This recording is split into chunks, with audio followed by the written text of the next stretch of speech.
Olá a todos, sou o Marcos Vieira, médico nefrologista. E eu sou a Josi Trongeisler, jornalista da Fundação ProRim. Esse é o ProRimcast, nosso videocast de saúde e prevenção.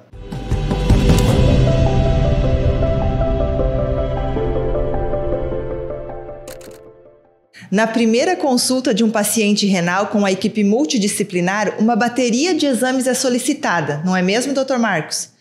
Mas por que tantos exames? Qual a finalidade de cada um e como eles funcionam? Para entender um pouco mais sobre esses exames, convidamos Giscard Ciervo Conte. Ele é bioquímico formado em farmácia e análises clínicas e diretor da ProMed. E Gabriela Azevedo, biomédica, patologista e assessora científica da ProMed Laboratórios. Giscard, um prazer estar com você, Gabriela.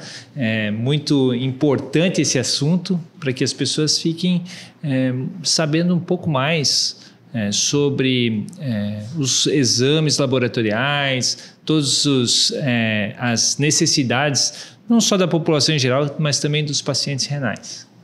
Prazer estar aqui com vocês também.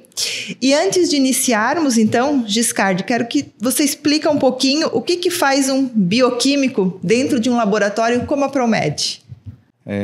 Tudo bem, obrigado pelo convite, Dr. Marcos, Josi. É um prazer estar aqui. ProRim é uma parceira nossa de longa data. É muito bom poder estar prestando o nosso serviço, porque é um serviço que vai que vai auxiliar a população para esse problema tão que as pessoas talvez não levem muito a sério, mas que quando se instala realmente vê quão sério é ter o problema renal, né? E assim, um bioquímico dentro do laboratório, ele realiza as análises, né? As análises que cotidianamente as pessoas têm que fazer por vários problemas específicos, enfim.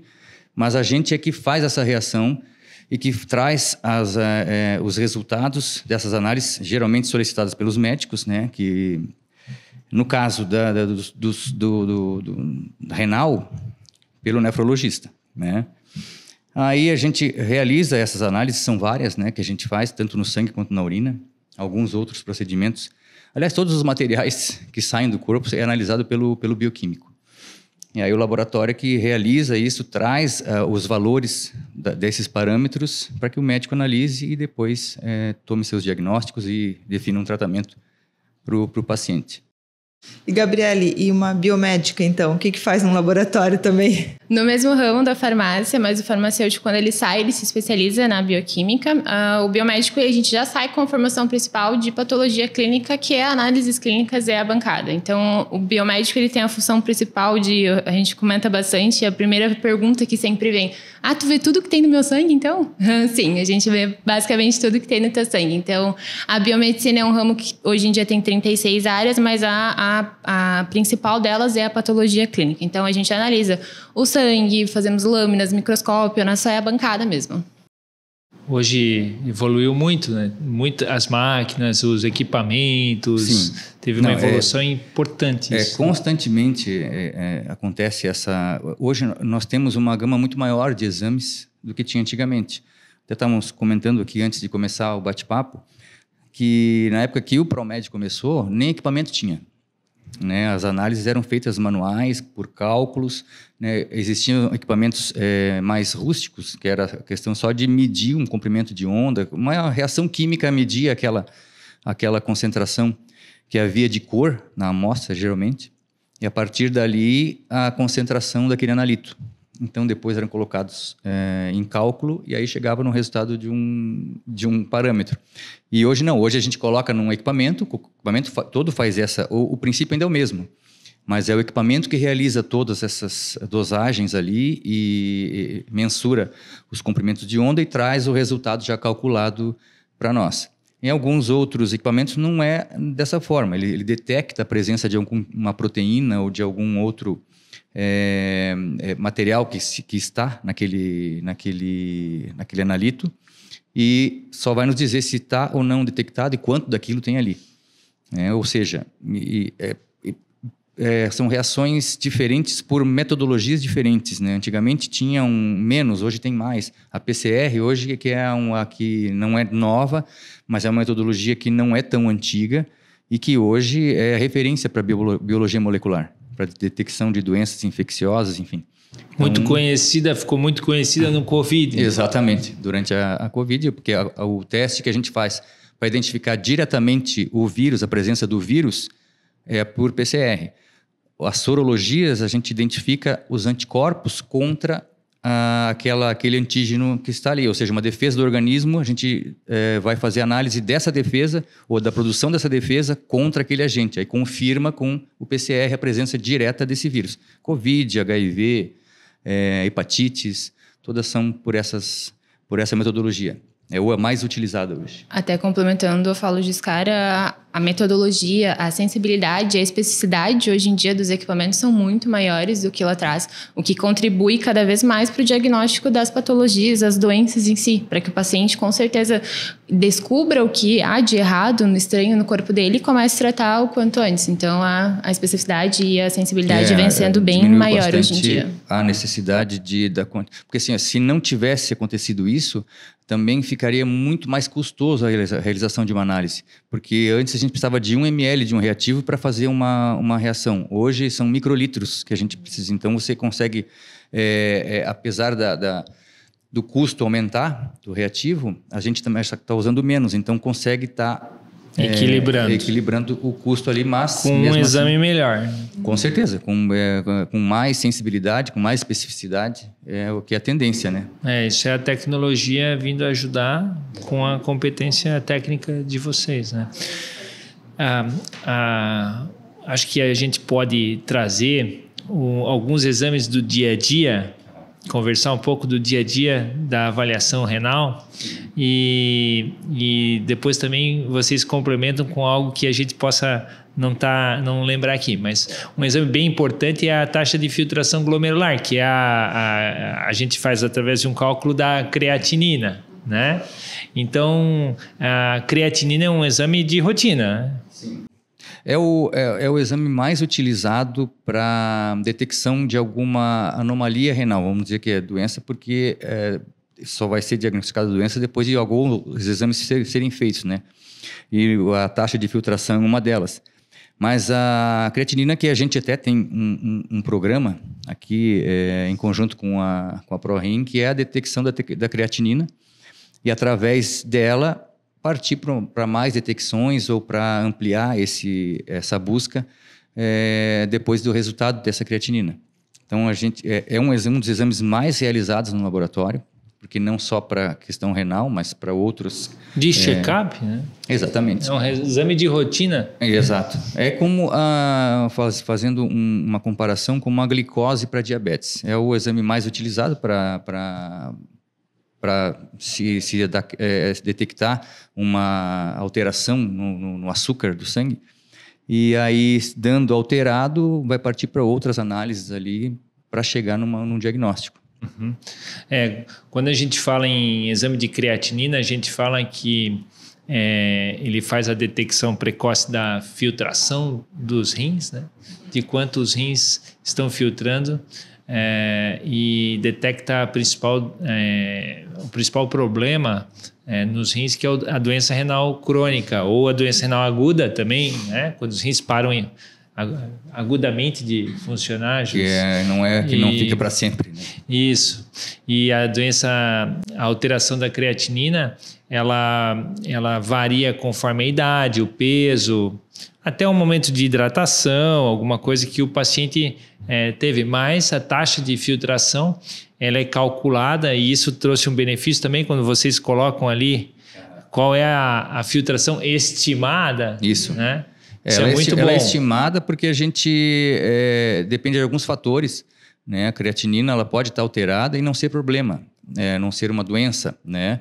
Algumas condições levam a creatinina a estar alterada. As outras avaliações, como a taxa da filtração glomerular, que vai nos levar a essa condição de ser uma insuficiência ou não. E aí é o papel do nefrologista detectar isso e pedir mais exames para chegar nesse diagnóstico. Mas a creatinina é um parâmetro utilizado, é o mais utilizado hoje, porque ela por causa da filtração dela ser livre, né, no rim.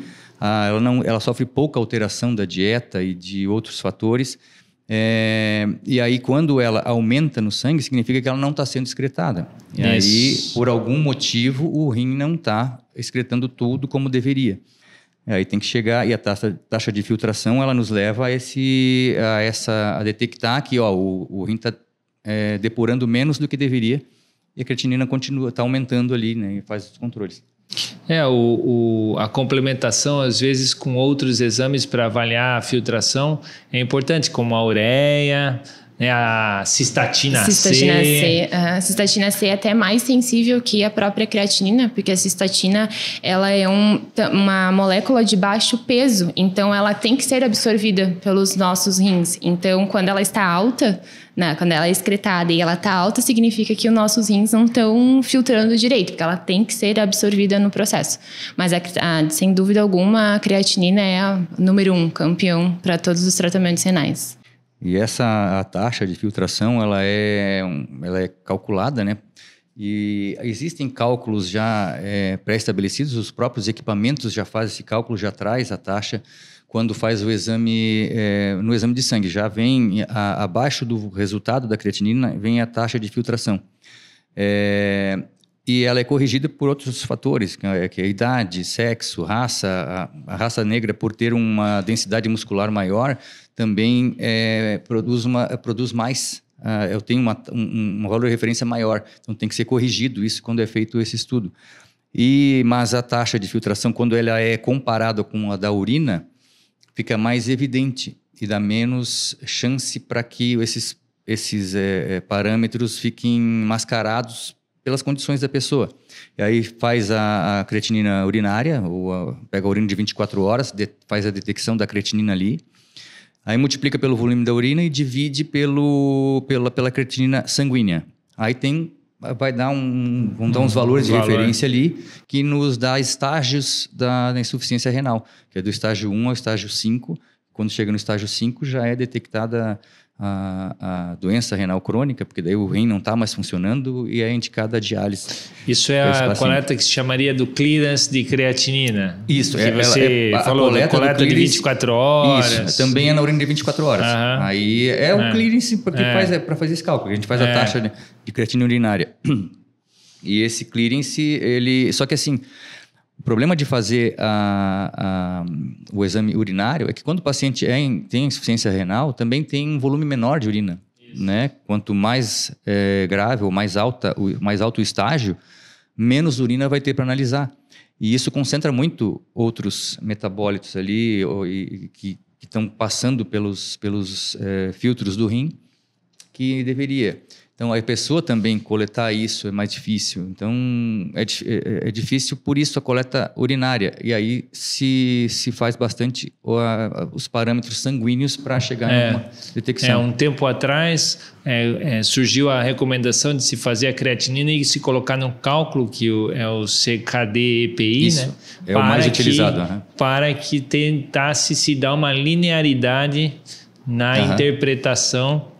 E, obviamente, o médico fazer as identificações de particularidades que cada paciente tem. Sim, e a clínica isso do paciente, ajuda tudo, bastante também na interpretação da população em relação a entender um pouco mais sobre a doença renal. Assim como no colesterol, quanto é o meu nível de colesterol, quanto é o meu nível de glicose, e assim por diante.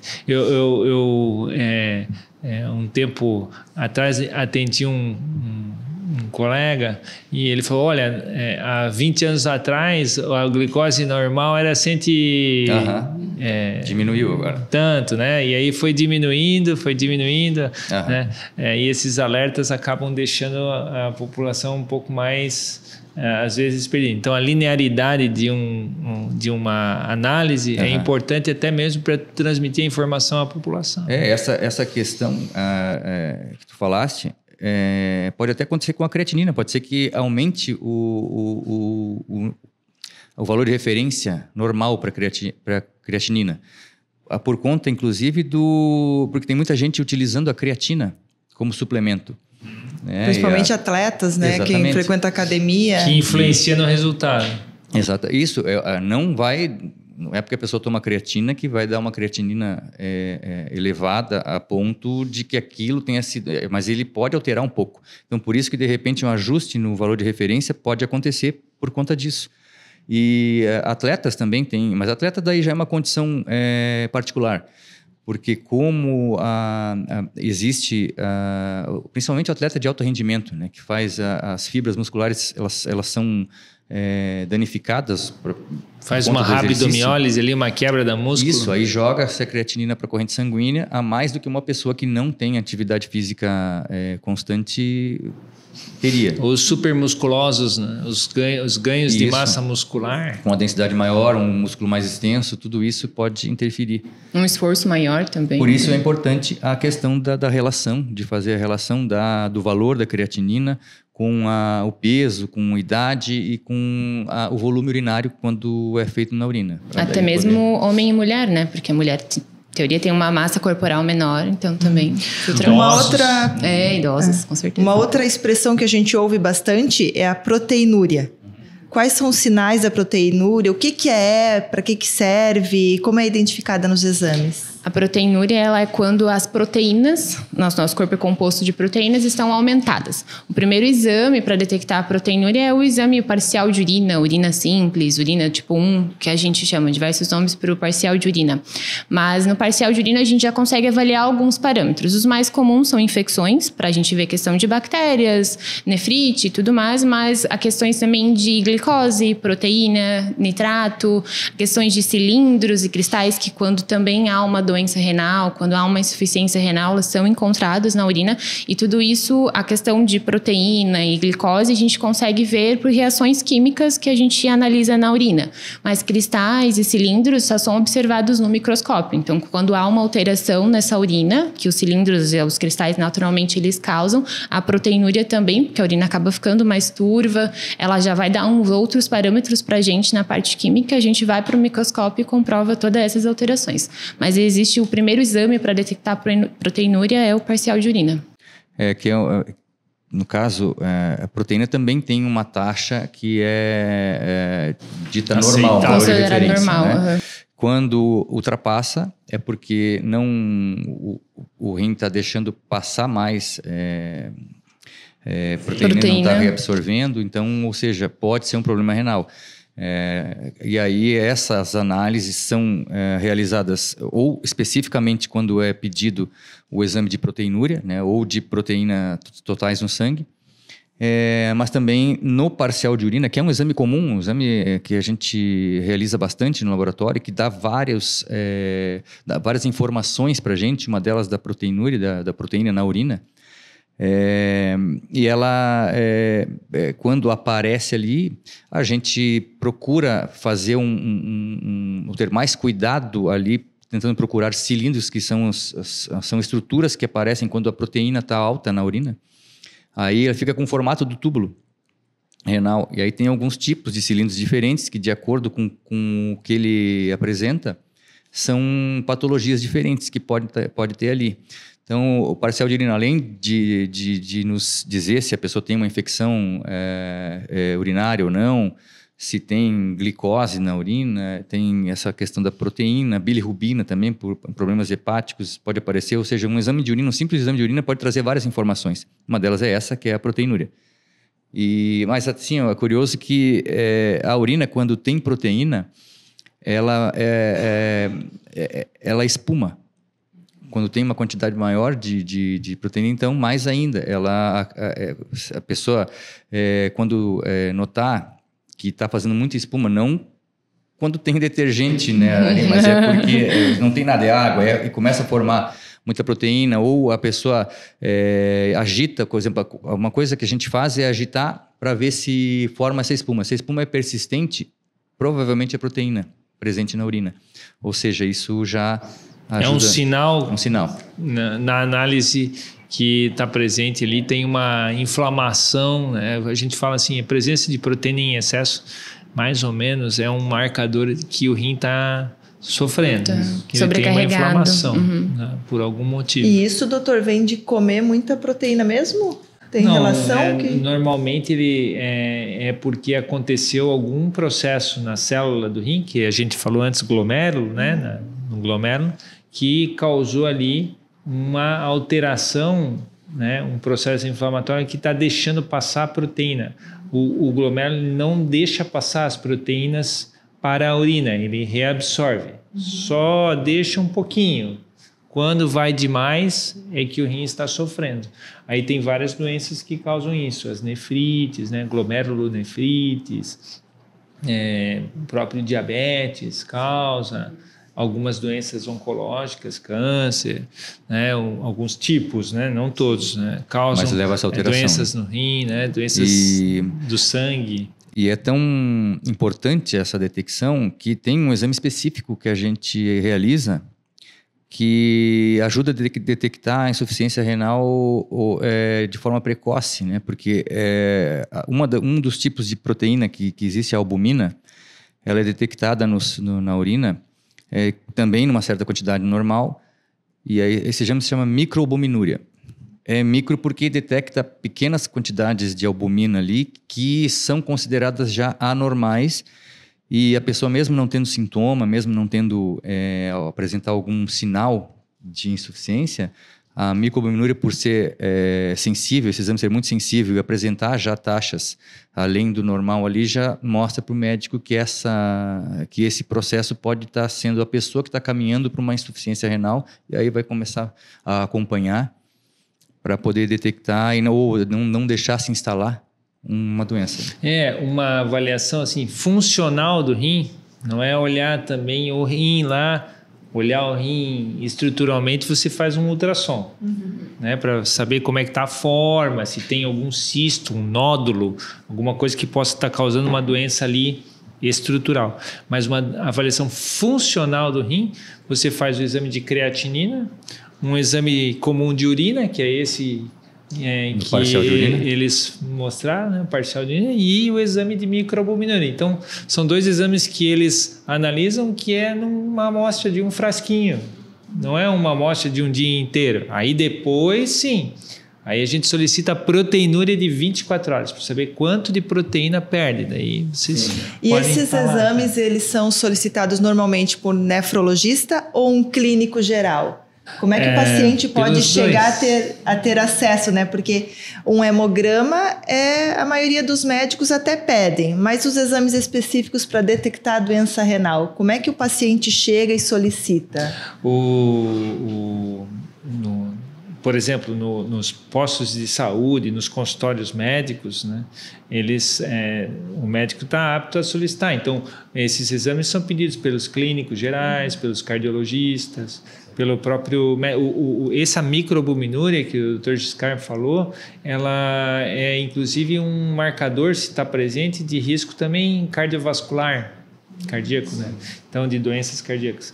Mas no encarte, no protocolo também do Sistema Único de Saúde para prevenção de doença renal crônica, o médico do posto ele tem lá alguns exames que ele deve pedir para populações em geral. Então, um deles é a creatinina, o exame de urina e a microalbuminúria.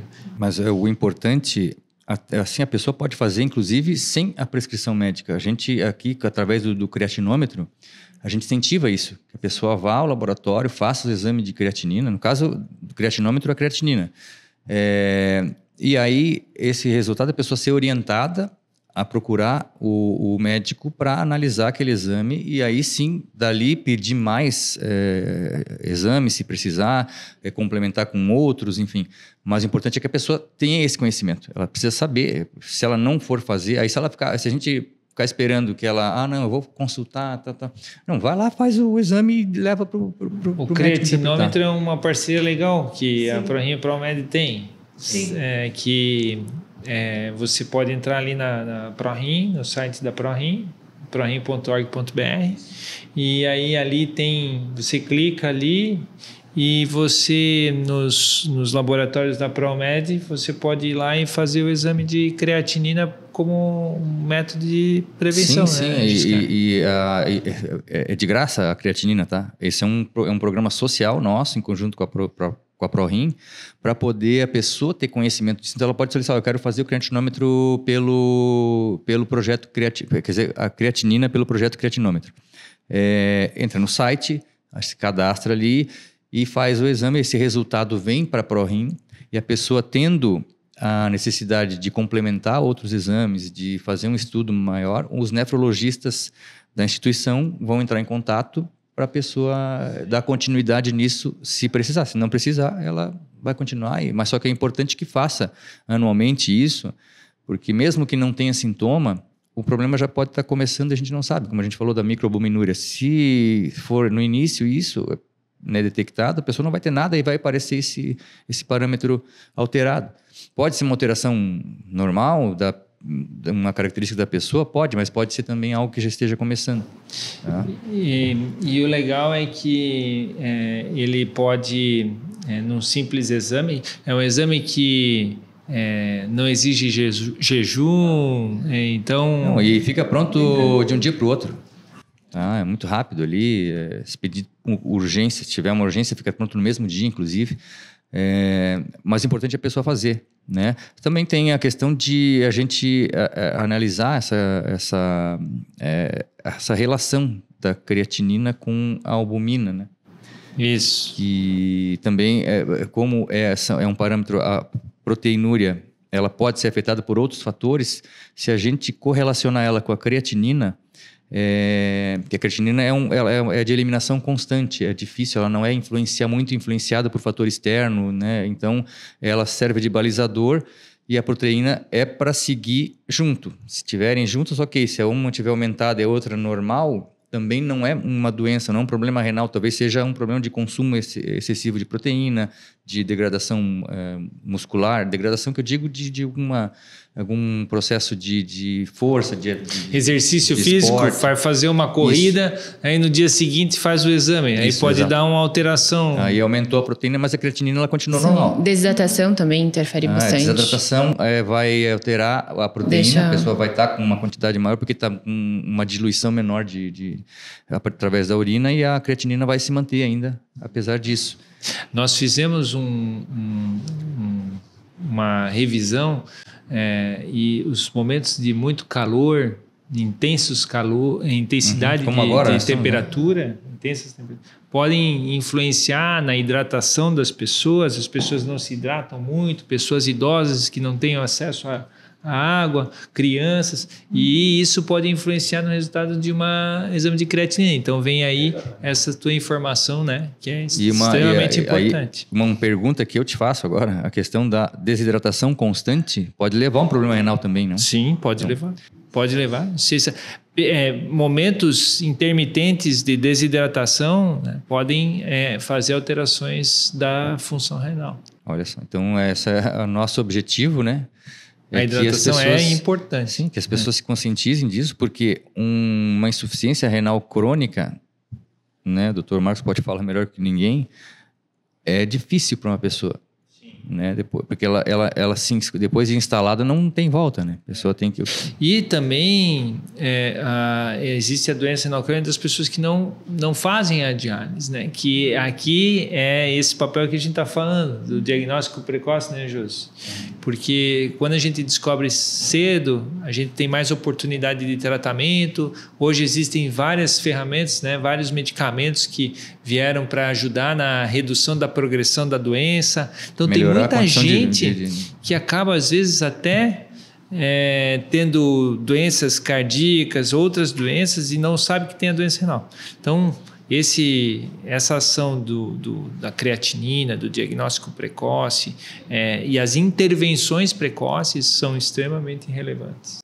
É isso aí. E pessoas que têm condições já que não é especificamente a insuficiência renal, mas que já apresentam diabetes, hipertensão, isso pode caminhar para uma insuficiência. Então, não adianta só fazer os exames inerentes à diabetes ou a questão dos lipídios ali. Faz ureia e creatinina também junto, se tem os obesos, essa predisposição. Na verdade, todas as pessoas devem fazer. Com certeza. Mas quem já tem um risco maior, né, deveria estar consciente. Um vai complementando o outro, né? Exatamente. Eu acho que vamos encaminhando para o final, né, doutor? Existem, né? Eu vejo que a gente talvez não tenha o momento de ampliar, mas que vocês também realizam, que são esses exames complementares, né? O potássio, o ácido úrico, tudo isso são exames também importantes e que o bioquímico está sempre alerta, né? Sim. Aí já é uma questão de o médico já está ampliando a busca. Sim. Né? É que o básico ali é a creatinina, é a microalbuminúria, a proteinúria, mas quando vai caminhando para uma questão maior, que existe uma chance do paciente de realmente estar com algum problema, são solicitados vários outros exames, né? Ácido úrico, colesterol. Isso, para talvez detectar algum problema a mais. Ampliar, né? E inclusive ver os resultados dos pacientes quando já tem um tratamento sendo realizado, se os parâmetros estão melhorando, para o médico poder decidir, não, vou manter, vou modificar, vou trocar o medicamento. Então, os resultados desses exames levam a decisões que o médico vai tomar de modificação do tratamento do paciente e até mesmo de não precisar mais. Porque se a pessoa realmente teve a melhora e foi curado, não vai precisar tomar mais. No caso de uma insuficiência renal crônica, já não, mas consegue monitorar e dar uma qualidade de vida melhor ao paciente de acordo com os resultados que apresentarem.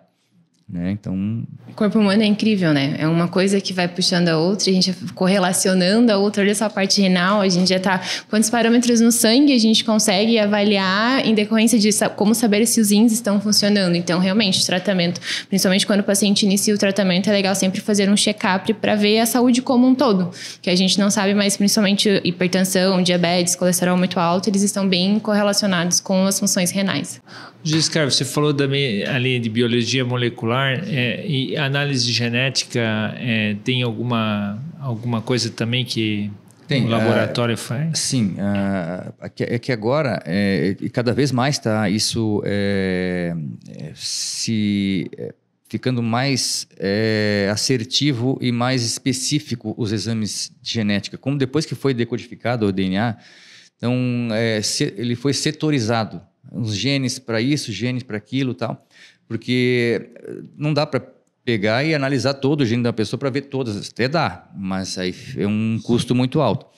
Mas existem exames genéticos agora preditivos que dá a condição da pessoa como ela se apresenta, não necessariamente ter apresentado já alguma alteração evidente, mas que possa ser detectado ali o que mais a gente conhece, né, famoso é aquele caso da atriz, da Angelina Jolie, que descobriu que tinha um gene, uma modificação genética que aumentava a probabilidade de desenvolver câncer de mama. Então, ela detectou aquilo, não tinha sintomas, mas resolveu fazer a mastectomia, claro, com o médico dela acompanhando, e aí fazendo a cirurgia e evitar que tivesse algum problema no futuro. Isso é um caso famoso, tal, mas a gente transporta isso ali para a nutrigenômica, vamos dizer assim, que vai dizer se a pessoa tem predisposição a desenvolver obesidade, se tem predisposição a não absorver um tipo específico de nutriente. Então, tendo esse conhecimento, o médico vai poder, e o nutricionista, no caso, porque lida com isso, modificar como é a vida da pessoa, o que ela faz rotina, ali, né? A alimentação e a rotina também, tudo, para que essa modificação que apareceu não se desenvolva.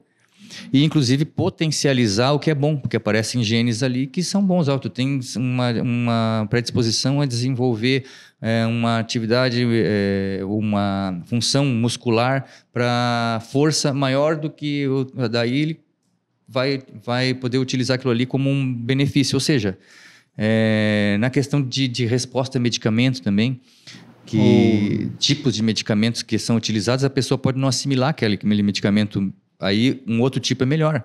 Então, também no diagnóstico de doenças raras. Então, hoje se desenvolveu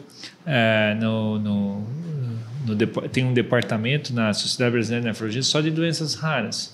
E às vezes os testes genéticos, quando existe uma dúvida do diagnóstico, eles são complementares e ajudam a fazer esse diagnóstico de doença rara. A intolerância à lactose e a doença celíaca tem fatores genéticos também. Então, se tem a clínica do paciente já com a desconfiança de que e aí o exame genético demonstrou que tem o gene ali, então aí fica mais assertivo esse diagnóstico. Então, isso tudo aí seria a genética, a preditiva e a diagnóstica. Síndromes, por exemplo, que a pessoa tem em neurologia, por exemplo, ela é detectada através do exame genético. Ele tem o gene, a pessoa já tem essa condição detectada pelo médico, só confirmou com um exame genético. E isso também acontece na doença renal. Depois conversar um pouquinho, agradecer a vocês, a parceria com a Fundação, vocês estão, através disso, salvando vidas. Né? Com certeza. E agradecer também a presença de vocês aqui conosco. A gente que agradece. A gente que está aqui agradecido pelo convite e sempre nos colocando à disposição. Essa parceria é importante, as pessoas têm que saber, né, dessa questão, falando do creatinômetro, está ali, está à disposição, é só acessar e não faz quem quer, né? Quantos anos tem a Promed aí, Giscard? Pode falar? A gente está como Promed desde 2008, 2007, a gente assumiu lá para ter todo o conhecimento de como era o laboratório, como ele funcionava, e aí em 2008 a gente assumiu como Promed. E vem desde lá trabalhando bastante, né? A gente sabe quanto pandemia. A gente sabe quanto é difícil, né? Foi um momento intenso. Meu Deus, pra gente da área da saúde, com certeza. Sim. E aí, ampliando, né, a atuação, sabe que na área da saúde a gente tem que trabalhar muito, né? E muitas vezes até com risco porque está exposto a algumas condições. Na pandemia a gente estava na linha de frente ali no diagnóstico e nos hospitais, enfim. E dá muito trabalho como qualquer empresa, e no Brasil principalmente, né, que a gente sofre bastante como empresário, ou a empresa, né, tem que pagar muita coisa que talvez a mais do que poderia, porque muita gente acaba até nem desenvolvendo porque tem essa dificuldade de estar dando continuidade, não se programa. Mas estamos aí. Parabéns pelo empreendedorismo também. Certo. E com certeza, eu digo mesmo, né, com todo esse sentimento que vocês trouxeram da pandemia, eu vi, né, quanto vocês ajudaram a sociedade aí. Parabéns.